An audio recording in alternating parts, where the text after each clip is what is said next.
Otep, Otep, Otep, Otep, Amon.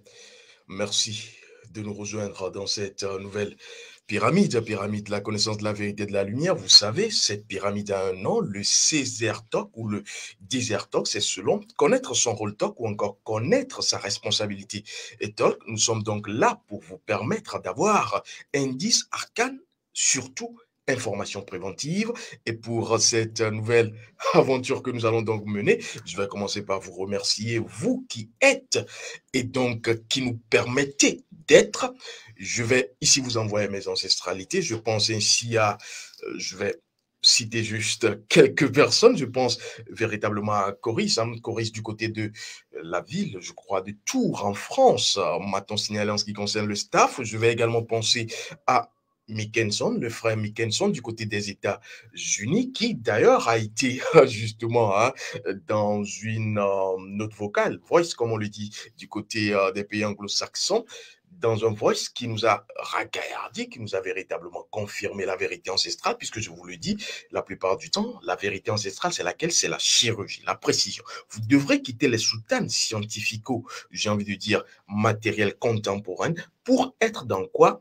Dans la précision, la chirurgie ancestrale. Et donc, c'est à travers la science du règne de la conscience que nous utilisons véritablement, hein, ou qui nous utilisent, j'ai envie de dire, parce que nous ne sommes qu'une courroie de transmission, pour vous dévoiler les arcanes en ce qui concerne les principes de Kama. Alors, ici et maintenant, je vais remercier Don Mickenson, hein, qui d'ailleurs a été satisfait, et son message, je ne vais pas le traduire ici parce que cela a plusieurs dimensions. Merci véritablement au frère Mickenson. Je vais également saluer cet autre frère hein, qui, de plus en plus, hein, est, j'ai envie de dire, dans la marche, j'ai envie de dire, dans l'élan existentiel du chemin qui mène vers l'éveil spirituel. Il s'agit donc de Doublage, je l'appelle Doublage affectueusement, il se connaît, il est du côté de Abidjan, qui est également un étudiant à ELA, École d'énergie des lettres pour la libération de l'âme africaine. Je vais le remercier. Et déjà, cette thématique, je sais qu'il comprend quelque chose. Et donc, je vais ici et maintenant commencer par honorer ce que j'aime bien honorer, ce que vous aimez également bien honorer. Il s'agit de quoi? Des libations cérémonielles verbalisées. Témoignage, reconnaissance, véritablement de nos gratitudes à nos ancêtres qui nous reconnaissent d'une fille et d'une fille du continent de Kama, témoignage, reconnaissance à eux, ainsi qu'aux man de nos ancêtres. Quand je l'ai dit, quand je l'ai fait, je vais commencer par vous dire, voici ce que pratiquaient nos ancêtres avant l'avènement des religions importées. Oui, c'est vrai, parce que personne d'entre nous n'est né avec une religion. Dites-moi, aussi longtemps que je m'en souvienne, personne d'entre vous et moi qui me regardez. Je sais que vous êtes de ce siècle, même s'il n'y a pas que les hommes qui nous regardent et qui nous écoutent, personne d'entre vous et moi n'est né avec une religion. Alors, les religions importées, c'est vrai qu'en réalité et en vérité, à l'ère du Verseau, il faudra revoir le paradigme et je vais vous dire pourquoi. Parce que beaucoup de personnes s'interrogent.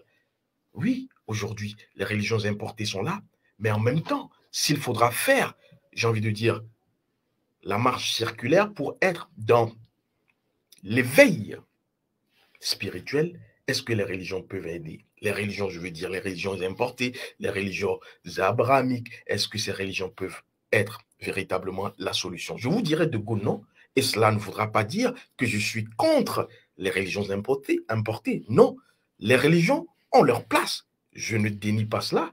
Et quand je dis leur place, je sais que beaucoup vont me lancer leur foudre en ce qui concerne ces personnes qui pensent qu'il faudra aller à une guerre frontale contre les religions. Non, ce n'est pas ça le kémitisme. C'est pour cela que la plupart du temps, j'emploie de moins en moins le vocable kémitisme parce qu'en réalité, je ne veux pas être kémite, je veux être kama. Il y a une différence là-dedans. Et d'ailleurs, je suis kama, je ne suis pas kémite comme certains l'entendent. Et donc, ici et maintenant, je vais vous dire que ce que vous devrez faire, c'est après avoir été dans les religions importées, abrahamiques, ne pas cracher sur les religions, parce que si vous crachez sur les religions, cela voudra dire que vous ne savez pas d'où vous venez. Et donc, une personne qui ne sait pas d'où elle vient, cette personne, ne sachant pas d'où elle vient, ne pourra pas véritablement avancer. On ne peut pas supprimer l'ancienne corde et dire qu'on pourra véritablement tirer une barque. Non, vous devriez prendre ce qui a été, faire une force, même si c'est encore une faiblesse. Vous savez qu'à l'école d'énergie des lettres pour la libération de l'âme africaine, votre faiblesse doit devenir une force. Confère la formation 3 pour découvrir votre Vodun et ainsi accomplir les deux rites, le rite d'équilibre et le rite d'accomplissement qui vous permettent d'être dans votre protection innée. Alors ici, je vais donc vous dire qu'en réalité, en vérité, ne crachez pas sur les religions. C'est comme ce que j'appelle la maternelle. Est-ce que, même si vous êtes aujourd'hui, j'ai envie de dire, expert comptable, médecin, si vous n'aviez pas été à la maternelle, est-ce que vous seriez véritablement dans votre statut professionnel aujourd'hui? Non. Et donc, la maternelle est importante. Et donc, les religions constituent la maternelle. Sauf que quand vous allez à la maternelle, quand vous y rentrez, en maternelle, oui, qu'est-ce qu'on vous apprend? Il faut avoir quoi? Quand l'enfant maternel revient à la maison, la plupart du temps, on lui pose la question, qu'est-ce qu'on t'a appris à l'école? Et qu'est-ce que l'enfant dit? On m'a appris à écrire mon nom ou à épeler mon nom, oui, parce que tout commence par le nom. Et qui parle de nom, parle d'image, qui parle d'image, renvoie à la connaissance de soi, qui parle de connaissance de soi, vous envoie directement à la case identité, ce qui est une des 4 clés à l'ère du Verseau, me disait mon cher adoré maître guide en sciences orientales, Y.B. L'identité est importante. Laissez la connaissance de soi. Allez à l'identité de soi parce que l'identité, je ne dirais même pas qu'il y a une identité de soi, il y a l'identité. Et donc, quand vous allez à l'identité, vous n'avez plus besoin de connaître quoi que ce soit parce que la connaissance est vous. Faites un. Alors, quand je l'ai dit, je vais commencer par m'élancer sur la thématique. Que pratiquaient nos ancêtres avant l'avènement des religions importées? Alors, la question qu'il faudra se poser en personne qui cherche à imiter la nature, en personne intelligente, c'est quoi? Est-ce que nos ancêtres avaient une religion? Et quand, véritablement, je parle d'ancêtres, ne vous dérangez pas. Il n'y a jamais eu deux catégories d'ancêtres. Oui, je n'ai pas dit ancêtre kamite, non, je ne mettrai pas. Et d'ailleurs, avec le staff physico-ancestral, nous avions débattu là-dessus. Oui, parce que la plupart du temps, nous faisons des conférences, hein, justement, puisque je suis toujours journaliste, je vous l'ai dit, je vous l'affirme, et je vous le démontre tous les jours. Nous faisons donc des conférences de rédaction avant de pouvoir choisir une thématique. C'est, j'ai envie de dire, tiraillement et autres, mais à la fin, Désert impose son droit de veto, même si je ne l'impose pas. Cela coule de source. Je vous fais simplement comprendre que cela est discuté. Alors, ancêtres, nos ancêtres, oui, même le blanc, ce que vous appelez les blancs, les lécodermes, toutes les autres races, couleurs, comme vous le dites, parce que le noir n'est pas une couleur, découlent de Kama, de la terre de Kama. Et donc, automatiquement, il n'y a qu'une source ancestrale. Et c'est la source kamite. Toutes les autres civilisations viennent de là. C'est la civilisation mère, primordiale, éternelle. Et donc, nos ancêtres, le blanc qui me suit, le jaune qui me suit, quand vous aimez les couleurs, tous ont eu pour ancêtre Kama. Et donc, quand nous parlons de nos ancêtres, n'allez pas loin, c'est la terre kamite, la terre du pouce d'Atoum. Alors, quand je les fais comprendre, je vais vous dire que nos ancêtres, est-ce qu'ils avaient une religion? Alors, pour mieux comprendre, vous savez que j'aime pas directement aller, j'aime caresser les abords. Je vais vous dire simplement quoi? Qu'il faudra aller comprendre, parce qu'il y a deux terminologies, ancêtre et religion.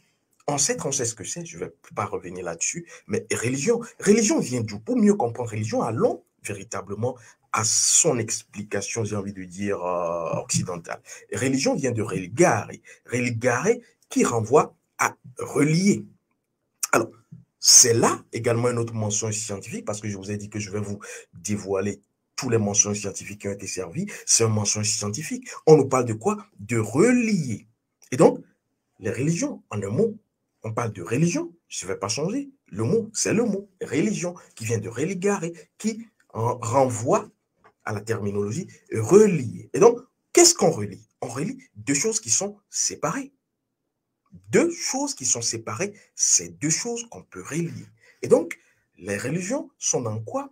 Dans la reliaison, permettez-moi cela, la reliaison De quoi? De l'homme et de Dieu. Alors, premier mensonge scientifique qui saute aux yeux, même si certains vont faire preuve de myopie intellectuelle et vont être dans des polémiques. C'est pour cela que moi, la plupart du temps, je ne débat pas trop ce qui sera, j'ai envie de dire, sur la superficie. J'aime quand c'est au centre. Quand la balle est au centre, on peut jouer. Mais quand la balle est j'ai envie de dire, qu'est-ce qu'on dit? Hors jeu, non? Hors jeu, c'est pas la peine de jouer. Et donc, il faudra comprendre qu'il y a ce premier mensonge scientifique parce que les religions ont voulu faire quoi? Vendre, pas ont voulu, vendent Dieu. Et d'ailleurs, toutes les religions, tout ce qui sera religion. Si ce n'est pas le cas, changeons le mot religion parce que cela saute, c'est flagrant. Toutes les religions vendent Dieu.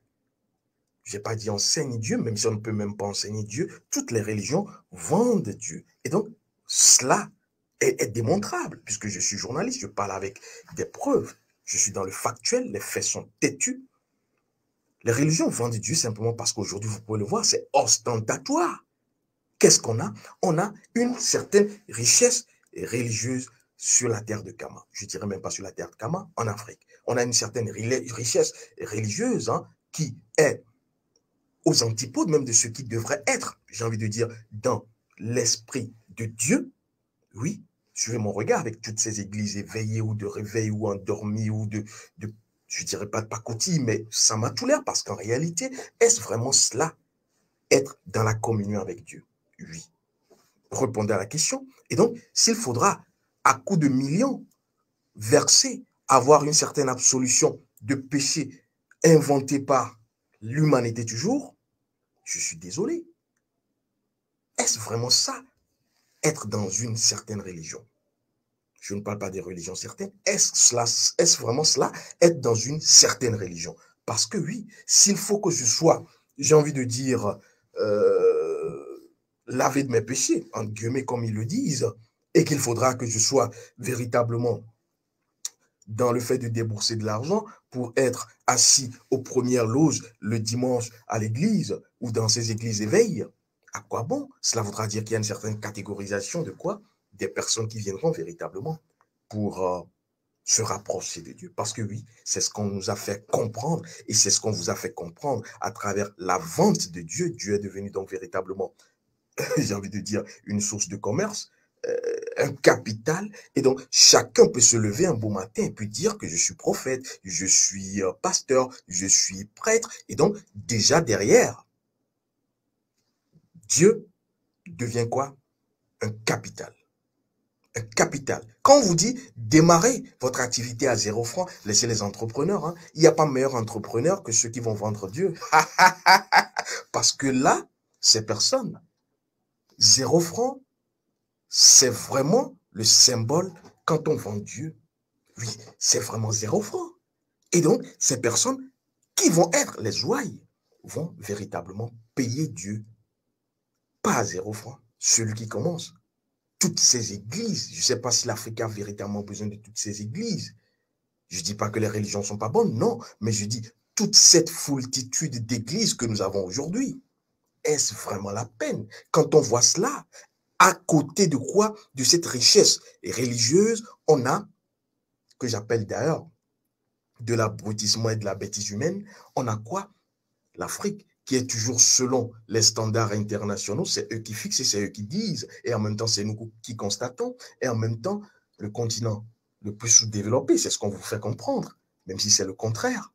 Oui, mais tout cet argent brassé dans les églises, est-ce que cela ne pourrait pas aider véritablement quoi? Les populations vulnérables en Afrique?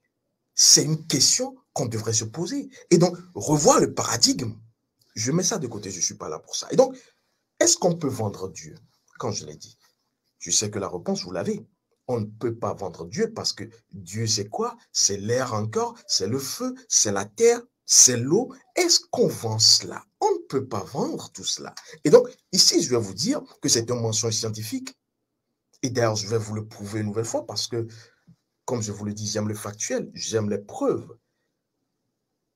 Il y a un autre mensonge scientifique servi quand on prend par exemple la Bible des chrétiens. Je vais prendre ce document sacré, mais qui n'est pas saint, je le dis la plupart du temps.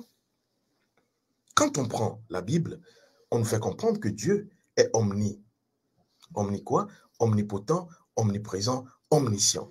Alors, pourquoi, si Dieu est omnipotent, c'est-à-dire qu'il peut tout faire, et là, nous sommes dans des principes que même les religieux ne comprennent pas, parce que quand on vous dit que Dieu est quoi? Omniprésent, on est, pour le métaphysicien, dans ce qu'on va appeler le principe omniprésent, parce qu'il n'y a que le principe qui est présent dans toutes les dimensions.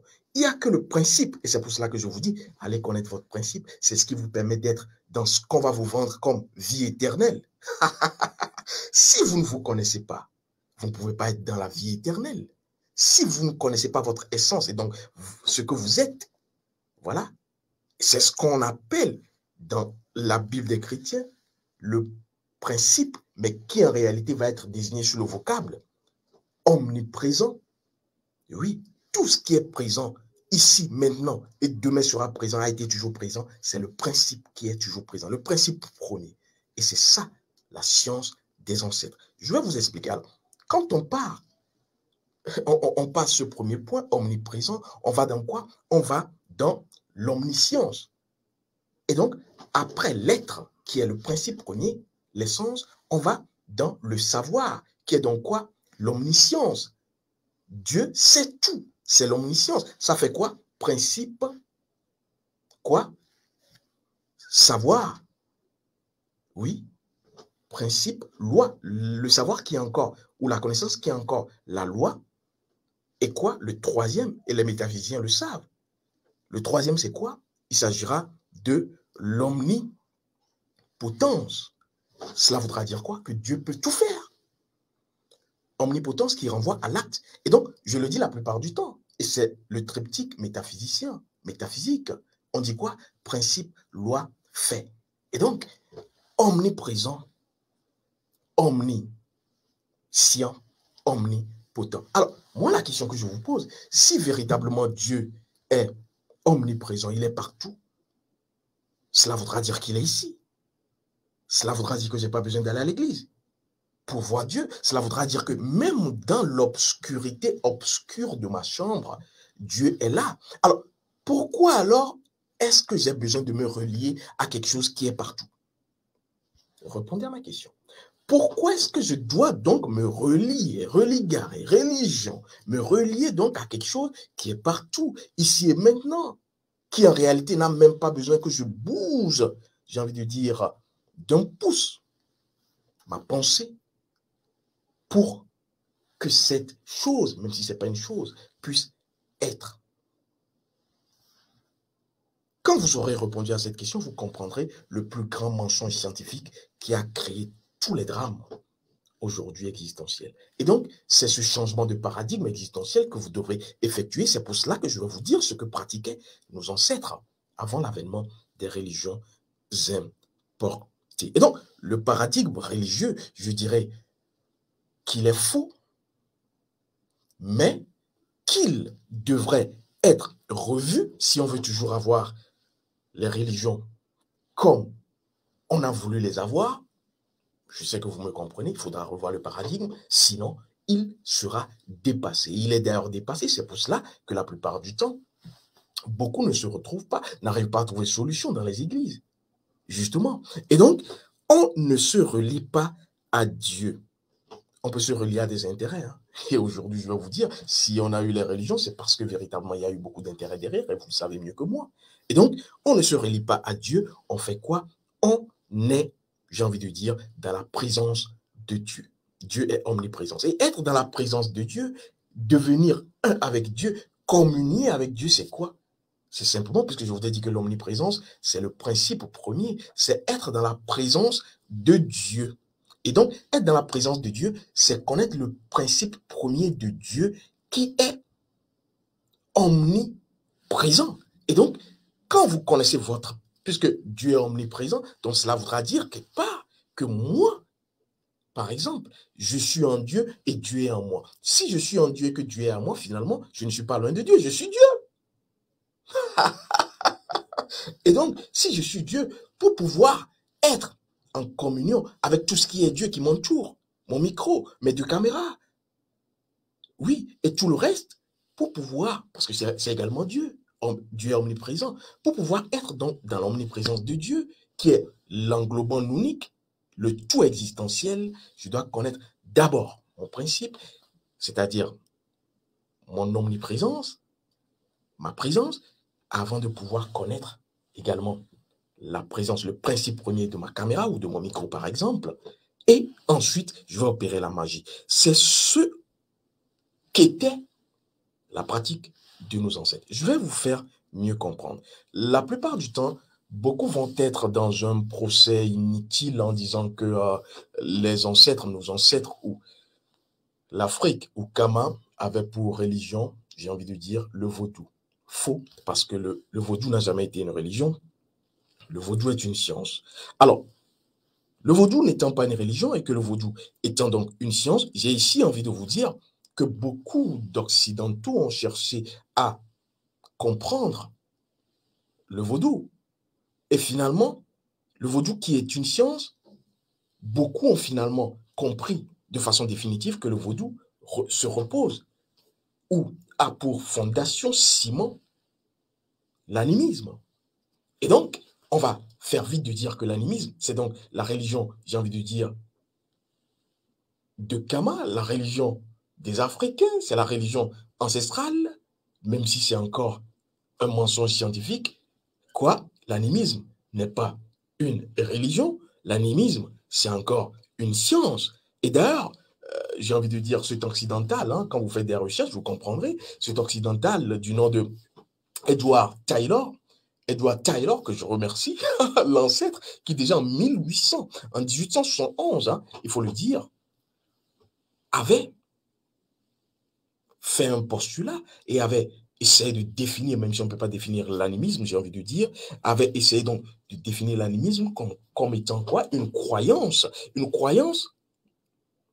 selon laquelle la nature est régie par des esprits qui ont une volonté humaine, des esprits dont on peut avoir une analogie avec la volonté humaine, des esprits analogues à la volonté humaine. Voilà donc comment définissait Edward Taylor, en 1871, l'animisme. Et donc, après cela, on va être dans tout ce qui sera les discussions, tout ce qui sera théorie, même si la pratique est véritablement à des années-lumière de la théorie. Ici, je vais vous faire comprendre quelque chose. Ce que je vais vous faire comprendre, c'est que vous devrez savoir que l'animisme n'est pas une croyance. L'animisme est une certitude. C'est vrai que Edward Taylor a fait un travail monumental pour essayer de comprendre. C'est vrai qu'on ne peut pas percer le cerveau circulaire, le cerveau holistique ancestral, en ayant un paradigme occidental. C'est tout le drame existentiel aujourd'hui. Et donc, vous avez à faire quoi? Vous avez à vous replonger dans le paradigme ancestral pour comprendre véritablement que l'animisme n'est pas une religion, que l'animisme est une science, est une certitude et même pas encore une croyance. Et donc, quand je l'ai dit, cherchons à disséquer avec le cerveau occidental le mot animisme. Animisme vient de quoi? Animisme vient de animus. Animus qui, véritablement en latin, renvoie à esprit ou encore à âme. Animus. Et donc, l'esprit, vous le savez, en sciences du règne de la conscience, nous avons une signification claire, une identité claire de ce qu'on va appeler esprit. L'esprit, c'est quoi? C'est les principes et les lois. Et donc, si l'animisme vient de animus en latin, qui renvoie à esprit, qui renvoie à âme, cela voudra dire que quand on est dans l'animisme, on est dans l'esprit de la chose. Une personne qui se dit animiste, c'est une personne qui va rechercher l'esprit d'une chose, d'un être, d'une situation et donc d'un événement. Quand je l'ai dit, je vais simplifier cela parce que oui, la science du règne de la conscience, dont nous en avons l'expertise, simplifie tout, démystifie tout. Vous pouvez donc comprendre que l'animisme, ce n'est rien d'autre que l'exercice des principes premiers et des lois d'une chose, d'un être, d'une situation et d'un événement. En clair, qu'est-ce que nos ancêtres faisaient? Nos ancêtres allaient à tout ce qui va être véritablement, j'ai envie de dire, le principe premier de tout existant. Et donc, première chose à faire, c'est quoi? C'est de chercher le premier élément de vie de la chose, de la situation, de l'événement. Par exemple, je prends un être qui s'appelle Kodjo. Oui, Kodjo, c'est le corps qu'on voit. C'est le deuxième élément de vie. Mais le premier élément de vie qui a permis au deuxième élément de vie, le corps, d'exister, c'est quoi? C'est le principe premier. C'est le premier élément de vie. Le principe premier qui est encore l'esprit, qui va donc vouloir se manifester à travers quoi? L'âme qui va s'incarner dans un corps physique. Et donc, on a là, pour nos ancêtres, deux éléments. Premier, c'est quoi? C'est le premier élément de vie, c'est le principe premier de la chose qui est encore l'esprit de la chose. Et donc, nos ancêtres, pour nos ancêtres, ce qui est plus important, c'est le principe premier de tout ce qui existe. Parce qu'à travers le principe premier, on pourra modifier ce qui est dans le deuxième élément de vie, dans le corps. Et donc, je vais vous prendre un exemple pour mieux comprendre. Une personne qui va véritablement vouloir être, j'ai envie de dire, dans la protection de sa maison, contemporainement parlant, civilisationnellement parlant, même si c'est une autre bêtise, qu'est-ce que vous faites quand vous devez donc quitter votre maison et aller véritablement, j'ai envie de dire, quelque part d'éloigné? Vous bloquez et surtout, vous faites quoi? Vous cherchez un gardien qui doit garder. Aujourd'hui, on a beaucoup de gardiens devant les entreprises, les maisons, les domiciles, mais en réalité, ça, c'est le regard occidental qui est dans l'élément deuxième, c'est-à-dire le corps de la chose, le deuxième élément de vie de la chose. Mais pour l'ancêtre, qui va peut-être quitter sa case et aller quelque part, il sait également que les voleurs peuvent arriver. Est-ce qu'il va être dans le deuxième élément de vie, c'est-à-dire dans le corps de la chose? Non, il n'aura pas besoin de gardien, mais il va, étant dans la connaissance holistique globale des choses, dans les principes, va utiliser les principes pour garder sa maison. Parce que c'est plus efficace. Vous n'avez pas payé véritablement le gardien, parce que vous n'avez pas de gardien, vous n'allez pas payer, mais cela est dans l'efficacité parce que qu'est-ce qu'il va faire? Par exemple, un ancêtre, quelqu'un justement qui est dans la connaissance de la science ancestrale, pour garder son champ, par exemple, ou sa maison, va simplement utiliser le principe d'une chose. Je vous prends un exemple. Il pourra prendre, c'est un exemple, je dis, n'allez pas répéter, il pourra prendre un os de main d'un gorille, parce que sachant que l'os de main du gorille, c'est la main qui saisit, qui tient. Il pourra prendre une hache, parce que la hache, dans son principe, sert à faire quoi? À couper. Et donc, va relier l'os de la main d'un gorille qui sert à attraper, à saisir, à quoi? Au principe de la hache qui sert à couper. Et donc, à travers un troisième élément qui va donc faire apparition dans la science ancestrale, c'est-à-dire le verbe, et d'ailleurs, ça a été bien copié, parlement copié dans la Bible des chrétiens. Au commencement était, le verbe s'est fait. Oui, vous savez cela. Mais ça vient d'où? C'est pour vous dire que le troisième élément qui va apparaître entre le premier élément de vie, le principe premier, et le deuxième élément de vie, le corps, principe premier, esprit, le corps étant donc le deuxième élément de vie, au milieu, on a quoi? On a la parole qui va être verbalisée. Donc, on est dans le verbe, parce que la parole est différente du verbe. Et donc, dans le verbe, on va aller à la vibration, et c'est ce qu'on appellera Bessa. Bessa, ceux qui sont véritablement sur la côte, Togo, Bénin et autres, comprennent mieux. On va être dans le Bessa, la parole qui va être attachée, qui va vibrer, et ainsi et relier les principes. Relier quoi? Relier le principe de la hache et donc relier le principe de la main et ainsi attacher ce qu'on veut, l'intention, dire ce qu'on veut. Et donc, cet outil, cette machine qui sera véritablement déposée à côté de la case ou du champ, va remplacer le gardien. Alors, entre ces deux personnes, qui est dans la connaissance des choses, des êtres, des situations, des événements? Vous allez répondre, mais c'est pour vous dire qu'en réalité, seuls les principes premiers gouvernent tout ce qui existe. Et donc, vous devrez aller à la connaissance de qui vous êtes à travers votre essence, votre principe premier. Et ainsi, vous allez commencer à communiquer avec tout ce qui existe. À travers quoi? Votre parole. Mais vous ne pouvez faire aucun rituel, aucune cérémonie, aucun rite, si vous n'utilisez pas votre principe premier, votre essence. Qui êtes-vous? Pourquoi vous existez? Quelle est votre mission existentielle? Vous ne savez pas tout cela, mais vous commencez à faire des cérémonies, vous êtes dans tout ce qui sera rite, cérémonie, oui, mais jusqu'à quand? Parce que tout cela va faire avoir un semblant d'avancement, mais ça s'arrête. Ce qui est éternel, je vous l'ai dit, c'est le principe. Quand vous connaissez votre identité, vous n'avez même plus besoin, en réalité, de faire encore des rites et des cérémonies. Ça ne sera que secondaire.